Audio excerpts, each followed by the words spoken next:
We had been together for 6 years. We were weeks away from the altar. And then, Carter told me to wait. He needed to give his childhood best friend and her son a home first, he said. Only then could he marry me. His reasoning? Her son, Toby, was terminally ill and wanted to know what it felt like to have a father before he died. Carter simply couldn't bear the thought of the boy leaving this world with regrets. So, standing by the hospital bed, with tears welling in his eyes, he had promised the boy that he would be his daddy. Forever.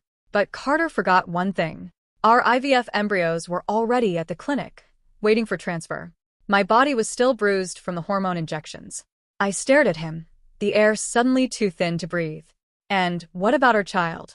He sighed, pinching the bridge of his nose, looking at me like I was a difficult employee rather than his fiancée.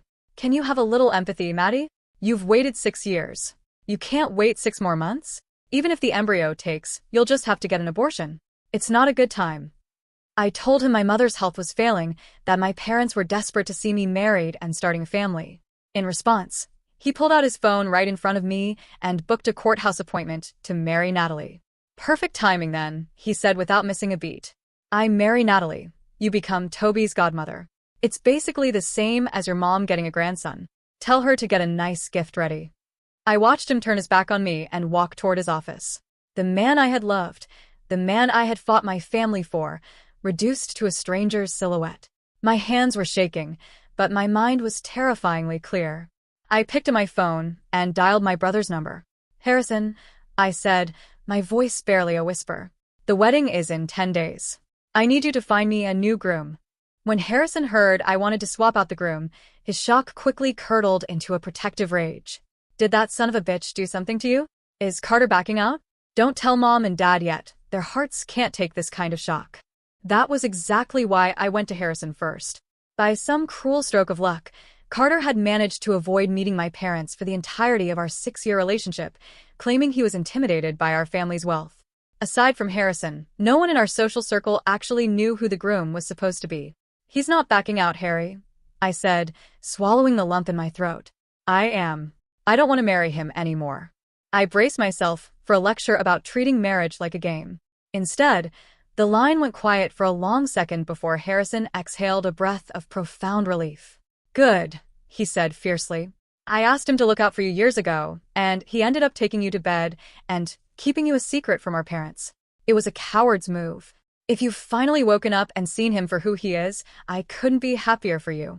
He paused, lowering his voice. Honestly, Mom and Dad were just talking yesterday about how they wished you'd agreed to marry into the Kensington family. Rumor has it Sebastian Kensington is prepping for a wedding, though nobody knows who the bride is. A second later, Harrison let out a loud curse. Holy shit, that quiet bastard. He actually did it.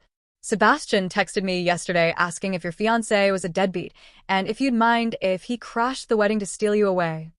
Harrison's shout didn't startle me. Oddly, it made my shoulders drop. It felt like a release valve. Years ago, when my parents first tried to set me up with Sebastian Kensington to merge our family's companies, I had already been secretly dating Carter for 2 years. My entire world revolved around Carter. I had flat out refused the arrangement. When Carter found out about Sebastian, he had thrown a massive fit of jealousy. He dragged me to his apartment, making me swear on everything I loved. Maddie, you're mine. You will never marry another man. He had gone down on his knees, holding my hands, swearing we would be together forever. He even finally faced Harrison, taking the punches and the yelling, promising he would cherish me more than my own family ever could. Forever. What a remarkably short amount of time that turned out to be. With the ceremony only 10 days away, time was a luxury I didn't have. Tell Sebastian to be the groom, then, I said into the receiver. Walking down the aisle with me is a lot more dignified than crashing the ceremony, don't you think? Crashing the ceremony? I froze. Carter had walked back into the living room, his posture stiffening as he caught the tail end of my conversation. He stared at me like I was a threat to national security. Let me warn you, Maddie. Carter sneered, his tone dropping an octave. Even if you pull some crazy stunt and try to ruin my wedding to Natalie, I won't leave with you. Stop playing these pathetic games. If you do anything to ruin my image as a father to Toby, don't blame me for turning ugly. I hadn't even said a word to him, yet in his mind, I had already morphed into the vindictive, hysterical ex-girlfriend. Turning ugly? Hadn't he already done that the moment he decided to marry Natalie to play daddy? For 6 years, during every holiday and family gathering, he had promised me we would get married next year. But next year became the year after, and he always had an excuse. Every excuse was masterfully spun as being for my own good. He bought me expensive jewelry to placate me, and because I loved him, I blindly believed he was building our future. I spent hours talking Harrison down from beating him to a pulp. It took him 6 years and relentless mocking from his own tech bros about his commitment issues to finally propose. And now, days before the wedding, he still refused to fly to New York to meet my parents, claiming he wanted to give them a massive surprise at the ceremony. Oh, it was a massive surprise, all right. Natalie returned from Europe with a sick child, and in the blink of an eye, I was discarded. A bitter laugh escaped my lips. I reached into my purse, pulled out his ID, and tossed it onto the coffee table. You're overthinking it, Carter. I have zero interest in being the other woman. The phrase seemed to physically sting him. His brow furrowed deeply. Are you deaf? I told you. I have to swap the bride for Toby's sake. I already promised I'll marry you afterward. Why are you being so passive-aggressive? I'm not being passive-aggressive, I said, my voice shockingly steady. Go. Get your marriage license. Be the loving father. Your son is waiting for you. The absolute sincerity on my face made Carter's hand twitch as he reached for his ID. A flicker of guilt crossed his eyes. I'll divorce her and marry you right after, he rushed to explain, sounding defensive. Just be patient, Maddie. I promise. Promises. The currency he'd been paying me in for 6 years, completely bankrupt. Okay, I said. My sudden compliance seemed to choke him. The rest of his words died in his throat. He took a step forward, reaching out to pull me into a hug. Carter. Natalie's frantic voice shattered the quiet. The nurse just called. Toby isn't feeling well. Can you take me to the hospital right now? She came sprinting over the threshold, but her foot supposedly caught on the rug. She stumbled, falling directly toward me. Instinctively, I reached out to grab Carter for balance. But he forcefully swatted my hand away, diving to catch Natalie securely in his arms. Already off balance, the force of his shove sent me crashing hard onto the hardwood floor. A sharp, white-hot pain shot up my tailbone, bringing instant tears to my eyes. Natalie curled into Carter's chest, her cheeks flushed. In a voice dripping with coy vulnerability, just loud enough for me to hear, she whispered, Your reflexes are still so good, Carter. Carter glanced down at Natalie's slipped camisole strap, coughing awkwardly to mask his flushed face. Gently, intimately, he pulled the strap back up her shoulder, then scooped her up bridal style, carrying her to the sofa to inspect her ankle. Oh, Maddie, I'm so sorry, Natalie gasped, looking at me with wide, doe-like eyes. I was just in such a panic, I didn't mean to make you fall. The sight of them, so deeply entwined in their little domestic drama, turned my stomach. I planted my hands on the cold floor, forcing myself to stand, ignoring the throbbing in my spine. I'll give you two some space, I said, grabbing my coat. Please don't rush on my account. Carter's face darkened, a mix of misplaced embarrassment and sudden rage. Maddie, why does your mind always go to the gutter? My mind? She practically purred against his chest, but I was the one in the gutter? I didn't answer. I just walked out and quietly pulled the door shut behind me. While I was waiting for the elevator, the door down the hall clicked open. Natalie hurried out, her cheeks still flushed, blocking my path. Maddie, please, I'm so sorry. There is absolutely nothing going on between Carter and me. If Toby wasn't so obsessed with him, if he didn't insist on calling him daddy, I would never impose like this. Please, have a heart. Can't you just let my baby have his dream? She grabbed my sleeve, her eyes brimming with calculated tears. I swear to you, in 6 months, I will divorce Carter and give him right back to you. She actually made a move to sink to her knees. Right on cue, Carter burst out of the apartment, looking perfectly composed again. He sprinted over, wrapping his arms around Natalie and glaring at me like I was a monster. Maddie, you're going to be a mother yourself soon, he snapped. Can't you build up some good karma for your own child? Without waiting for my answer, he pulled out his phone and called Davis, his executive assistant, barking at him to come over and keep an eye on me so I wouldn't cause a scene. Then, checking his Rolex, he practically carried Natalie into the elevator to go see Toby. As the steel doors slid shut, I didn't miss the triumphant, mocking smirk that ghosted across Natalie's lips. Nor did I miss Carter's gentle reassurance to her. Don't worry, Nat. The clinical trials for the new biologic are finishing up. Once Toby is cured, I'll be his dad for the rest of his life. Davis arrived quickly. Finding me calmly putting on my shoes to head out, he couldn't hide his sneer. Miss Maddie, you couldn't keep your man. So, what's the point of going to pick up the wedding bands? I ignored him. I had spent months working with a boutique jeweler in San Francisco to custom design those rings. They meant something to me. But when I arrived at the jeweler, the manager looked at me in utter confusion. Your fiancé came and picked them up a few days ago, he said. Weren't you two together?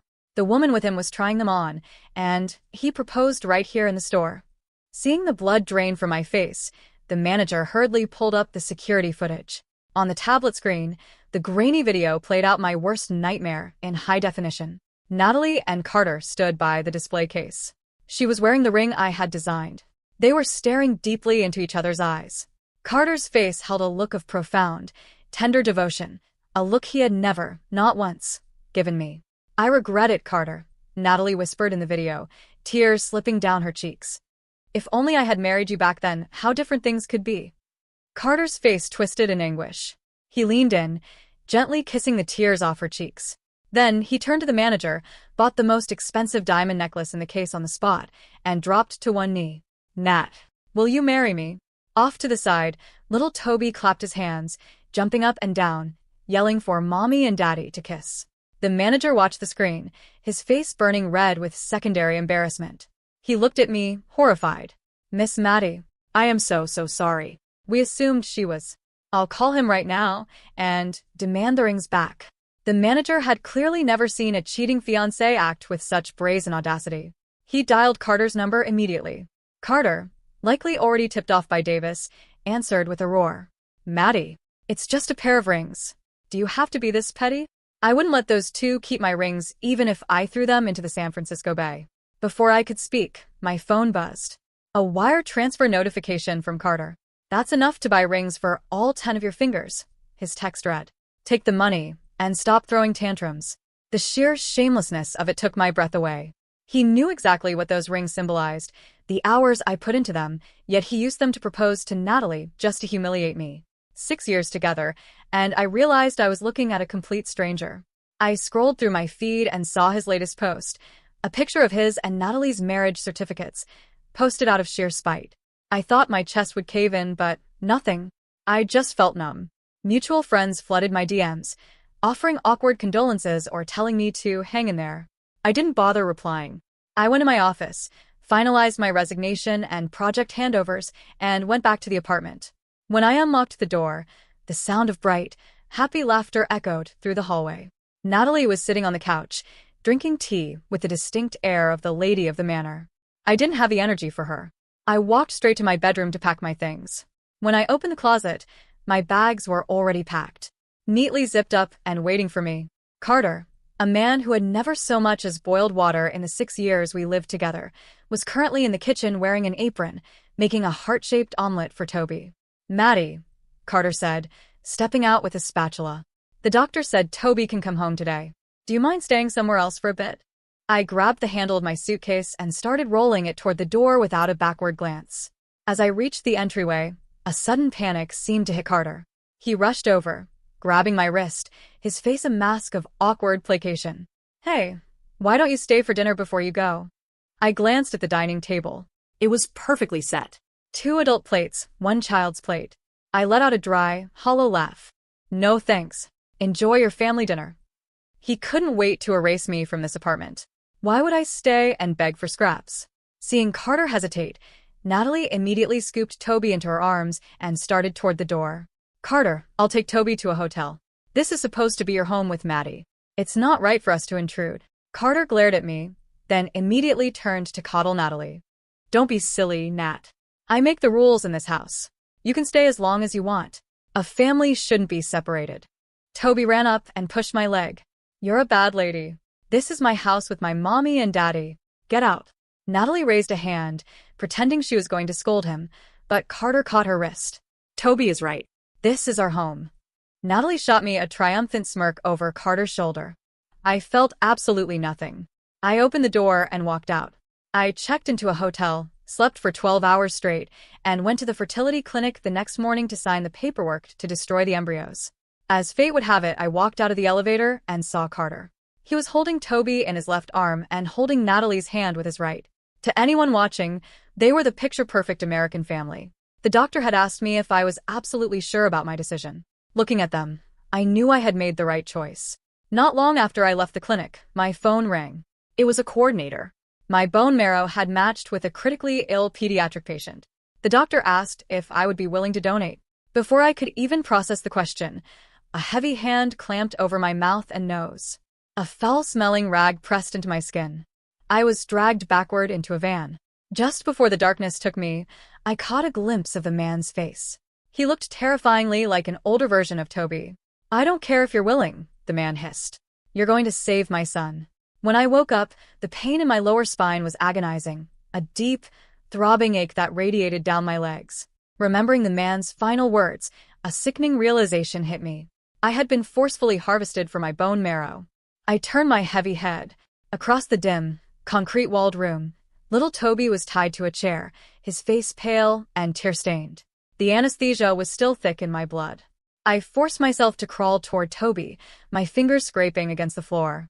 Before I could reach him, the heavy metal door was kicked open. Carter stormed in, flanked by 2 security guards.